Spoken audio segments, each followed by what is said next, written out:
Então, já estamos na segunda parte, dois pedidos de desculpa. O primeiro para dizer que me enganei ao dizer pontapé de canto, disse pontapé de saída. E o segundo para dizer que peço mesmo desculpa ao Portimonense, eu não queria dizer outra divisão, queria dizer outro patamar. Obviamente não tenho nada contra o Portimonense, nem qualquer outro clube, pelo contrário. António, vamos então analisar a Final Four, mas também o Benfica. O Benfica, que fez talvez uma das melhores exibições dos últimos meses, aliás, deste ano. Pergunta: isto é em crescendo. Nota-se claramente desde há um mês esta parte para ficar em subida. Mas agora, a pergunta é: depois do que aconteceu a Krovinovic, será que isto se vai conseguir manter? Veremos. O Benfica tem uma grande vantagem relativamente aos adversários, que são os 8 dias de preparação para cada jogo. E isto permite duas coisas. Por um lado, permite que o Rui Vitória possa trabalhar estrategicamente cada jogo, de forma que os adversários não conseguem. Sim.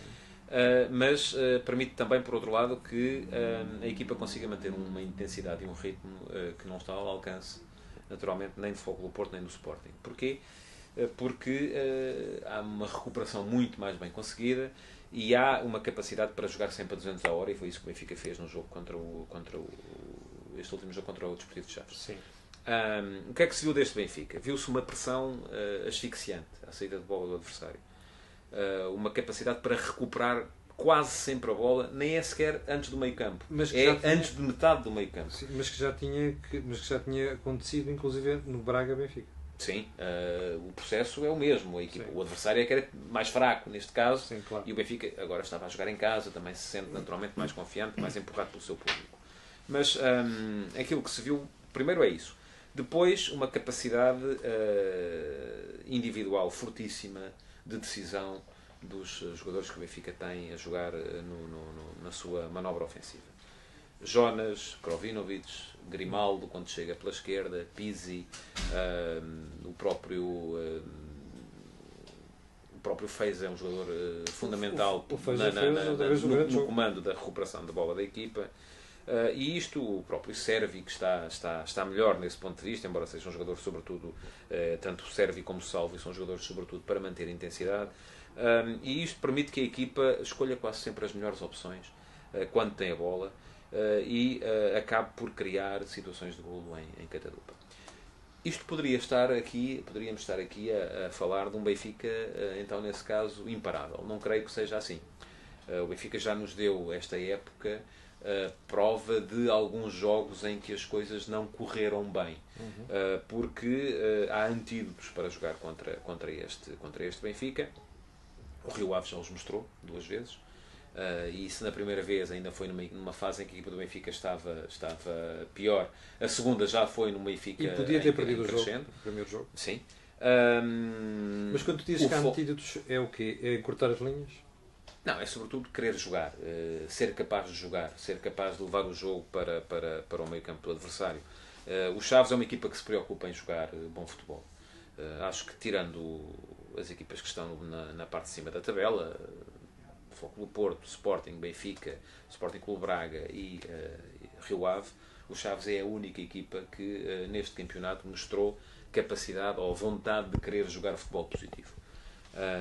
No entanto, não tem a servi-lo jogadores com a mesma qualidade que tem, por exemplo, o Sporting Clube Braga ou o Rio Ave.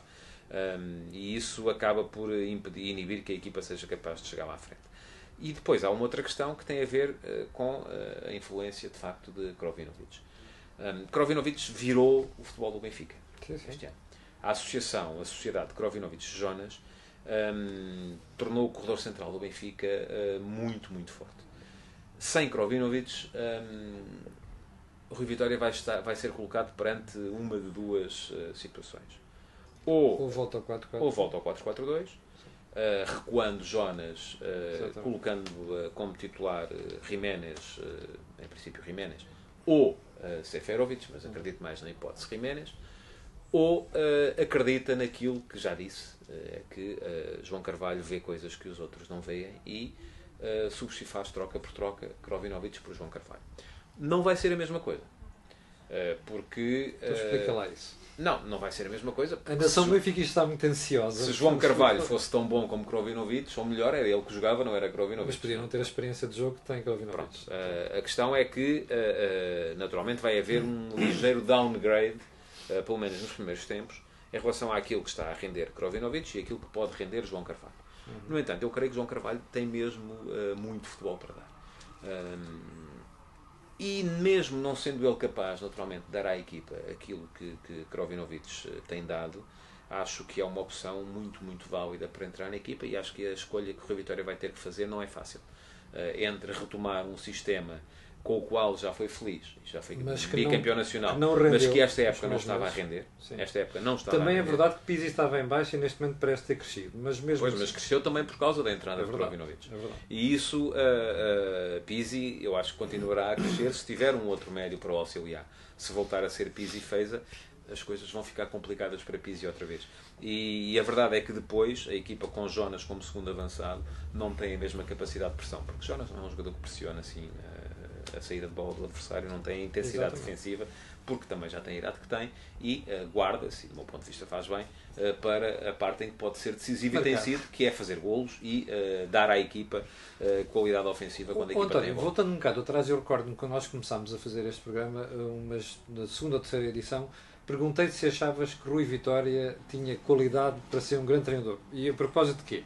Da mudança do estilo de jogo da equipa.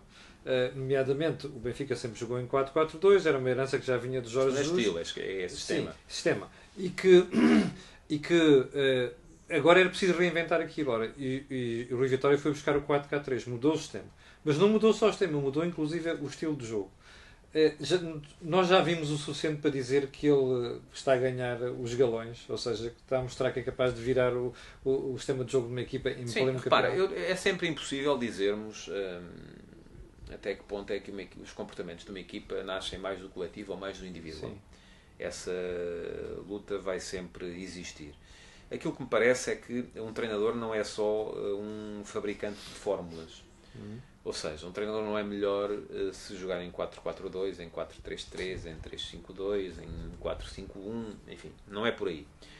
Um treinador não é só sequer aquele que faz as melhores substituições, aquele que é melhor líder na capacidade para convencer os jogadores de que são capazes de ganhar ou que são capazes de se superar em cada momento. O treinador é feito de tudo isso. E também daquilo que é um estilo pessoal. É injusto, do meu ponto de vista, virmos dizer que Rui Vitória é pior treinador porque as suas equipas dependem muito da qualidade dos indivíduos. E é verdade que os títulos conseguidos por Rui Vitória à frente do Benfica dependeram muito da qualidade individual que o Benfica tinha de meio campo para a frente. Mas é injusto vir dizer que ele é pior treinador por causa disso, porque na verdade aquilo que o Rui Vitória tem feito na equipa do Benfica é dar muita liberdade de escolha aos jogadores que têm de meio campo para a frente. E ainda ontem o Carlos Daniel escrevia isso e escrevia muito bem no Bancada também. Ele escreve no Bancada às segundas-feiras, porque de facto o Rui Vitória é um treinador que dá muito mais liberdade aos jogadores para decidirem, para escolherem quais são as melhores opções em cada momento do que dava, por exemplo, o Jorge Jesus. São dois treinadores que optam por caminhos diferentes. Se quiseres falar em economia, um é muito mais liberal, o outro é muito mais intervencionista.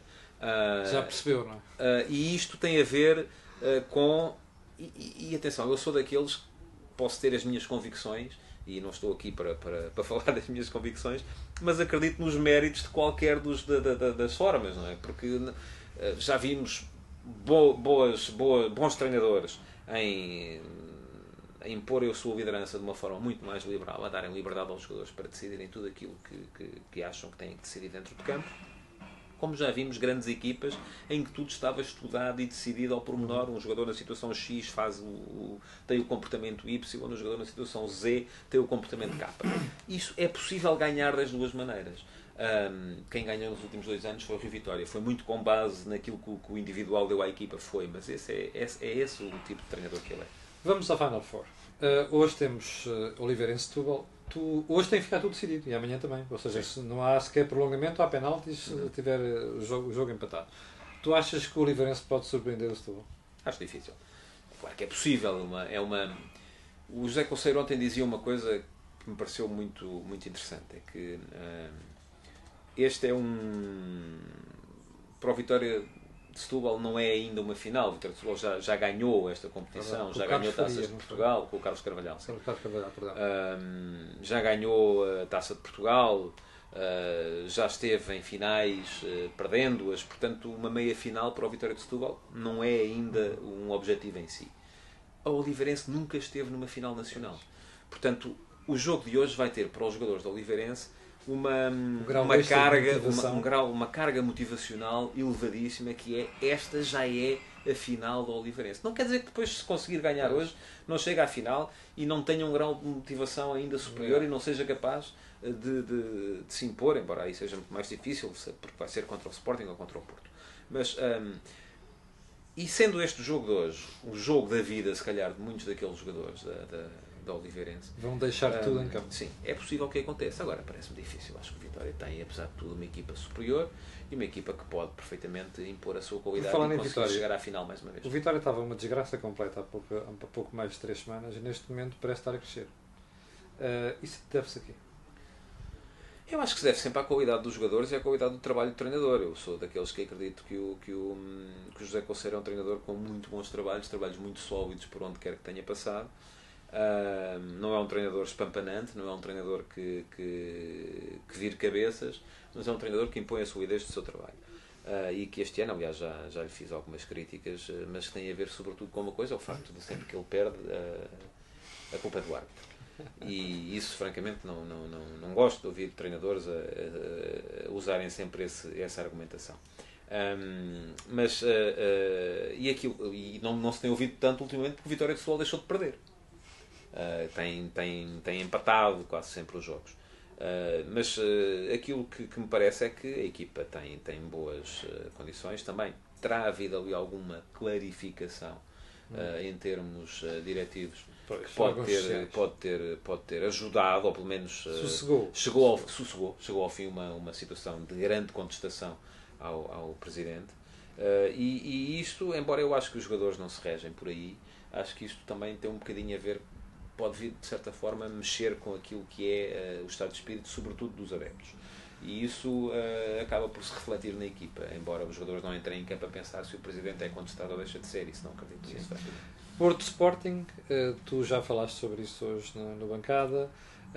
Uma pergunta inevitável que tenho para ti, que é: quem é que está mais pressionado? É o Porto ou o Sporting? Estão os dois, sobretudo. Eu hoje usei essa metáfora, é um daqueles jogos faz lembrar aqueles filmes de piratas em que os piratas hasteavam a bandeira vermelha. Para quem não sabe, a bandeira vermelha é não fazemos ninguém no quarrel, não há prisioneiros, ou seja, é mesmo um jogo de vida ou de morte.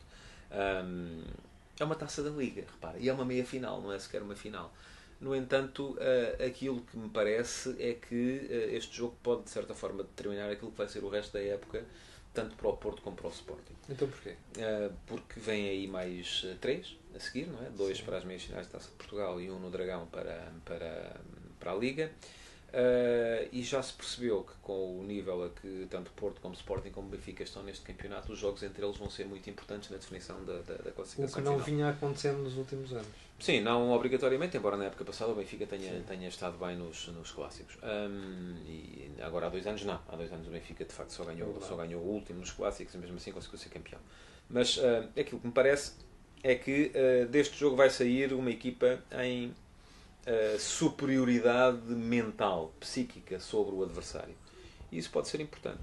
Se o Sporting ganhar amanhã, vai entrar já para os jogos da Taça de Portugal fazendo crescer a pressão sobre o Porto, e para o jogo da Liga fazendo crescer a pressão sobre o Porto. Se por sua vez for o Porto a ganhar, junta a isso o facto de já ter sido melhor no jogo do campeonato, embora não o tenha ganho, e vai fazer crescer a pressão sobre o Sporting e sobre Jesus para os jogos que aí vêm.